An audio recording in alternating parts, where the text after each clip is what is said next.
my point. In case you're a Burrowed Zergling, the Olympics are coming up in Beijing.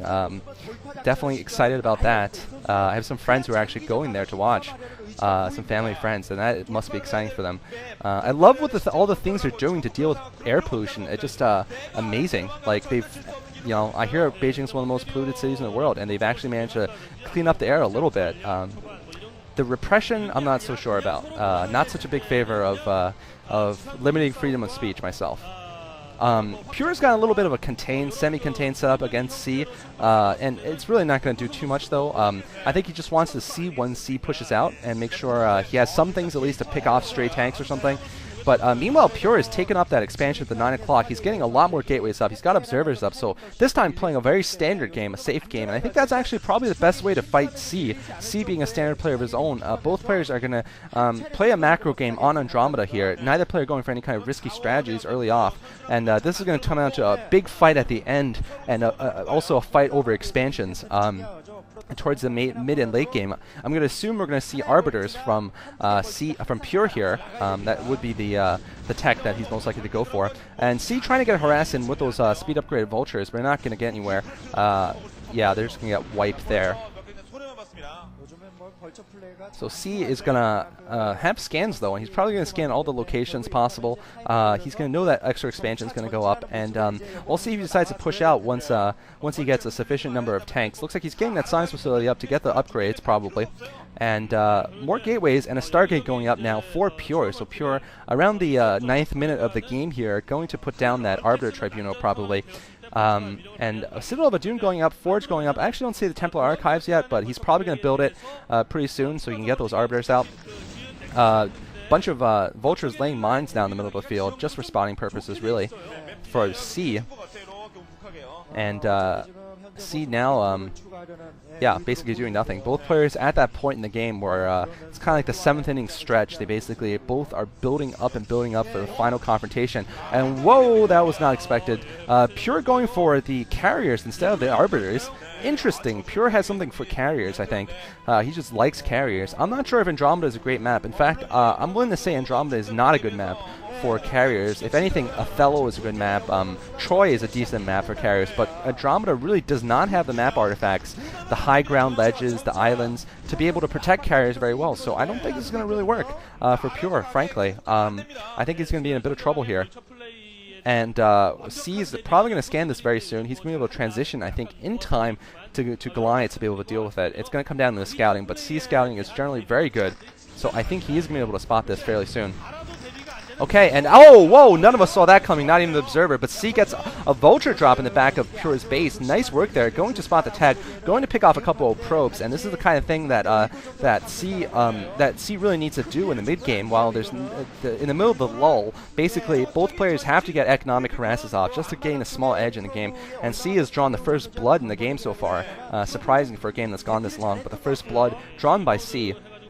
And Pure has not followed up with any kind of Templar build or Templar drop or anything like that. So Pure, well, looks like C actually taking this as a signal to push out, actually. I think he's probably scanned the Stargates, and he wants to push out before Pure gets those carriers out. Actually sieging up here, maybe just trying to expand his contain, or not his contain, but his defenses around his main, actually. Maybe not deciding to push out entirely, but going to pick off that observer too. C, I mean, at this point I think C should really just go for a frontal attack. I think he has about enough units to be able to crack it before Pure can bring up enough units. Otherwise Pure will be ahead once the carriers come out. He is working off of one extra base, and it looks like he's probably going to put up another base at the upper left. That is going to put him in the advantage here against C. C with a dropship actually dropping at the 12 o'clock position. Interesting position. It's going to be the less expected island of the two, I think. I think Pure is more expecting him to take the closer one at the 6, but C in fact is taking the 12 instead. And C now trying to pick up another expansion at the right side, so trying to compensate by double expanding. We'll see how much Pure can do about this. Pure not upgraded yet at all with his ground units, but his first carriers are out.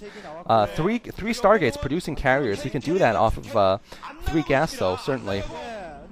And now more mines being laid, and ooh, Pure's gonna lose a Dragoon there. Nope, not losing a Dragoon, but taking some hits on that Dragoon. And yeah, Goliaths are out for C, so C is going to be able to certainly deal with the first couple of Goliaths, although he really needs to make an attack though, I think.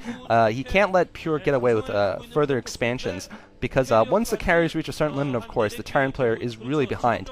The Terran player will struggle to take them down. Really will struggle. And the carriers are out now, so we'll see if Pure decides to stay on the defensive or if he decides to just push out right now and try to do some damage. C, meanwhile, is going to force the issue, though. He's moving in for the attack. Here comes the attack from C, moving into Pure's natural expansion now, or the area near the natural expansion, laying a lot of mines, and here it's going to come down to control, I think. Who can get, whether Pure can break that tactical defensive that C has right now. Terran, of course, is good on the tactical defensive, even when they're doing a strategic offensive. And here comes the carriers and the dragoons, try to pick off some of these mines so that the zealots can get in among the tanks. I think Pure actually has not gotten a capacity upgrade for his carriers. That's a big mistake if that's true, because last time I clicked a carrier, it only had 4 interceptors. And I think by now they should be full of interceptors at 8. If it's true that he missed capacity, that would be a horrible mistake for him. That could be game-changing. And what is Pure doing? Pure dragging his carriers across the middle there. Looks like he's going to try to get into a flanking position and attack C's main base, but meanwhile leaving his entire left side completely open to C, should C decide to go for an attack. And C might decide to pull, yeah, C actually perhaps learning a lesson from last game is going to try to pull back and defend. Nice move by Pure though. He got C to blink first. Basically that was almost a game of chicken, like, are you going to go for an attack on my base, or are you going to try to defend? And C looks like he's forced to defend, which is going to put him in a slight disadvantage here because Pure's already gotten there. He's probably going to pick off the Nexus, or at the command center at the 3 o'clock position, and he's going to be in a strategic advantage here. He's in between Pure and his new expansions now. And if Pure, I'm sorry, in between C and his new expansions, and if Pure decides to attack the 12 o'clock, the 12 o'clock is completely vulnerable.